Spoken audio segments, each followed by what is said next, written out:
La région africaine est heureuse de se joindre à la célébration de la première semaine mondiale de la vaccination. Le succès de la toute première semaine africaine de la vaccination, célébrée l'année dernière, a fourni de nouvelles opportunités de protéger la santé des populations par le biais de la vaccination. 40 des 46 États membres de la région africaine ont contribué à la mobilisation des populations pour qu'elles participent à cet événement qui a fait date. Cette année, nous mettons l'accent sur l'interruption de la transmission du poliovirus sauvage, l'utilisation accrue des vaccins existants et l'élargissement de l'accès à de nouveaux vaccins en vue d'accélérer les progrès vers l'atteinte du 4e objectif du millénaire pour le développement. La vaccination est un investissement dans la santé de l'enfant. Soyez vaccinés, protégez votre monde.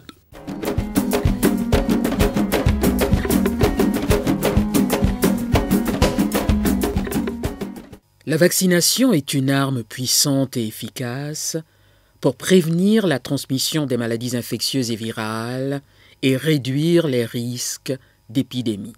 Selon les estimations de l'Organisation mondiale de la santé, 2 à 3 millions de décès sont évités chaque année grâce à la vaccination, y compris ceux liés à la polio. Oui, je vis avec la polio depuis mon enfance. La polio, c'est quelque chose de néfaste. La génération actuelle ne doit plus tomber dans ce gouffre-là. La polio est une maladie infectieuse qui est causée par un virus. Le poliovirus sauvage se transmet par l'eau ou des aliments contaminés. Après s'être multiplié dans l'intestin, il envahit le système nerveux. Les premiers symptômes se caractérisent par de la fièvre, de la fatigue, des vomissements, une raideur de la nuque et des douleurs dans les membres. La maladie peut entraîner une paralysie en quelques heures, généralement des jambes. Depuis le lancement en 1988 de l'initiative mondiale pour l'éradication de la polio, le nombre de cas a considérablement chuté. Aujourd'hui, nous avons fait des progrès énormes, avec environ une réduction de 99% de cas de poliomyélite à travers le monde. L'année passée, en 2011, la région africaine n'a enregistré que 350 cas de poliomyélite. C'est vous dire tout le chemin que le monde a parcouru, et particulièrement la région africaine, dans la lutte contre cette maladie. La seule arme aujourd'hui efficace contre cette maladie reste la vaccination.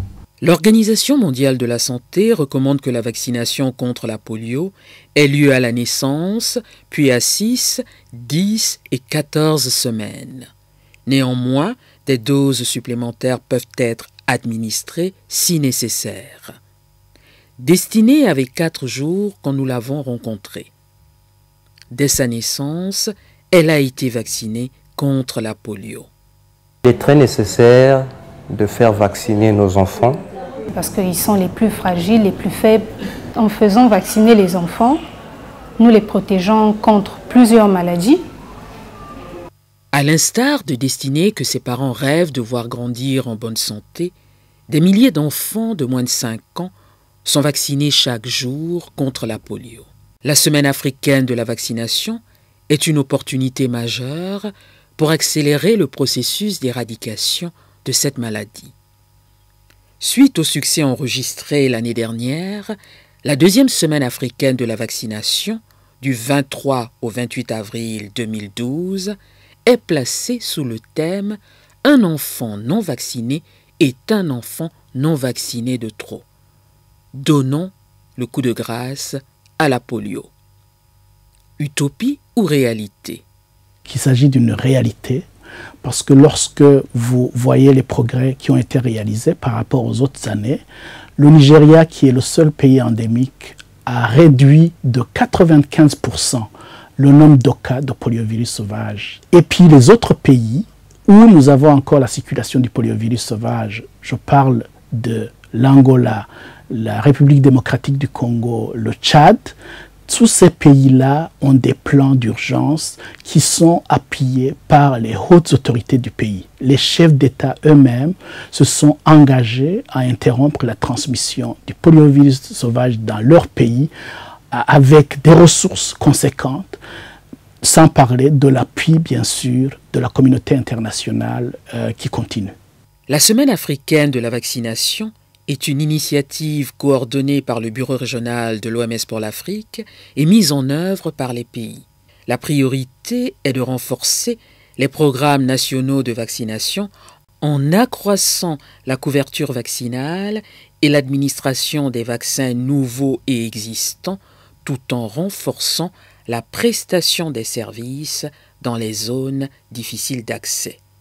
Tout au long de la semaine, on va non seulement parler de la vaccination en général, mais également on va essayer de parler d'un plaidoyer pour que les États membres s'engagent réellement à contribuer de manière significative au bon fonctionnement du programme de vaccination, mais également à ce que les communautés elles-mêmes soient sensibilisées aux bienfaits de la vaccination et qu'elles puissent y participer massivement. Les parents ne doivent pas hésiter quand il y a des campagnes qui sont lancées, surtout que c'est gratuit. Il n'y a pas de raison qu'ils refusent. Donc, nous avons organisé des stratégies avancées, des séances de sensibilisation dans la communauté. Voilà pourquoi les gens fréquentent beaucoup le CIS. C'est la période de vaccination contre la polio. Les gens viennent pour se faire vacciner. Faisons vacciner nos enfants pour éviter les cas de décès. Pour soutenir l'éradication de la polio, il faut mettre fin aux situations de transmission rétablies, prévenir de nouvelles flambées et mobiliser des ressources financières, techniques et humaines substantielles. Il faut un système vaccinal performant. Mais performant, ça ne veut pas dire n'avoir que des intrants. Sans chaîne de froid, que représente un système vaccinal? Mais c'est à cela que doivent s'atteler les programmes élargis de vaccination des différents pays. Un enfant non vacciné est un enfant non vacciné de trop. Donnons le coup de grâce à la polio. La polio a été déclarée par les ministres de la Santé de notre région comme une urgence programmatique. Et le directeur régional a pris lui-même le leadership pour réellement traduire en actes concrets cette action. Et ici au bureau régional, par exemple, une action sous forme d'urgence est actuellement en train d'être mise en œuvre pour réellement que la polio soit non seulement gérée au quotidien, mais également que des actions stratégiques et innovatrices puissent être mises en œuvre au niveau des pays pour en finir encore une fois pour toutes avec la polio. Il y a lieu d'inviter l'ensemble des partenaires à continuer à soutenir l'OMS, à financer les opérations de l'OMS, parce que nous ne pouvons pas nous permettre de créer des éléphants blancs. Nous n'avons d'ailleurs même pas de choix, dis-je. Le seul choix que nous ayons, c'est celui de réussir dans la mission qui est celle de sauver la mère et l'enfant pour des problèmes de santé qui sont récurrents dans notre continent.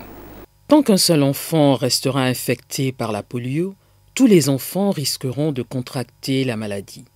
D'où l'urgence d'y mettre fin.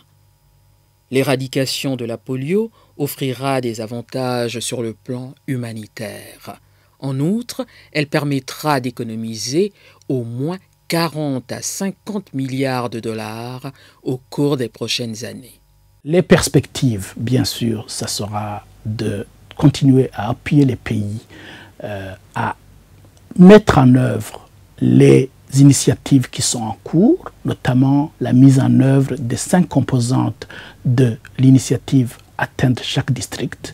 Et nous pensons qu'en ciblant les provinces et les districts où il y a beaucoup plus d'enfants non vaccinés, nous pourrons arriver à atteindre nos objectifs que nous nous sommes fixés d'ici 2015. J'invite le gouvernement à continuer dans ces efforts-là, afin que nous éradiquions la polio à 100%. Je fais avec, je vis au quotidien, sans complexe. J'ai cette chance-là d'aller à l'école. Je travaille, donc je m'occupe d'une famille. C'est également de la musique. Donc j'avais créé un orchestre des personnes vivant avec handicap pour qu'ils aient un esprit d'engagement. Un an s'est écoulé depuis que nous avons rencontré Destinée. Nous l'avons retrouvée récemment. Elle a grandi et elle se porte bien. Elle s'est fait vacciner contre la polio dès sa naissance, à la 6e semaine, à la 10e semaine et à la 14e semaine. Elle a 14 mois aujourd'hui et elle mange convenablement, elle est en bonne santé. Là, elle a commencé à se lever pour essayer de faire ses pas. Avez-vous entendu parler de la semaine africaine de la vaccination? En ce qui concerne la semaine africaine de la vaccination, j'ai entendu parler, mais je ne sais pas exactement qu'est-ce que c'est. On va se rendre au centre de santé et voir ce qu'elle peut apporter, d'abord pour l'enfant, pour ma femme et pour moi-même.